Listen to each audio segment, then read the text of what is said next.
गोगावलेंचा मुस्लिम समाजाला सूचक इशारा देण्यात आला। रायगडमधील मुस्लिम समाजाची महायुतीच्या विरोधात भूमिका आहे।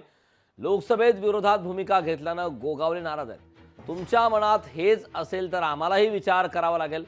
सर्व विकास कामे केली, कमी कुठे पडलो, असा थेट सवाल गोगावलेंनी उपस्थित केला। मुस्लिम बांधवांना सांगतो, जर तुमच्या मनामध्ये हेच जर कायम जर राहणार असेल तर मग आम्हाला पण तो विचार करावा लागेल। हे पण तुम्हाला सांगून टाकतो। जर आम्ही कुठं कमी पडत असतो, आम्ही सांगितलं होतं ना, मोदी साहेब केंद्रात राहतील, इथं तटकरे साहेब आणि भरत शेठ आहेत। यार कोण तुमच्या मुलीची कधी छेड काढली आमच्या मराठी पोलग्यांनी सांगावं एखादं उदाहरण?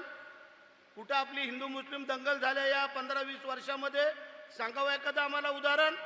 मग तुम्हाला भीती कसली होती? तुमच्या सगळ्या कब्रस्तानला संरक्षण भिंत पाहिजेत, आमच्या गावातनं जाणारा अंतर्गत रस्ते पाहिजेत, मेन रस्ते पाहिजेत। जे जे तुम्ही सांगताय ते आम्ही देण्याचा प्रयत्न केला। लोकशाही मराठी ऐका, पहा, जागरूक रहा।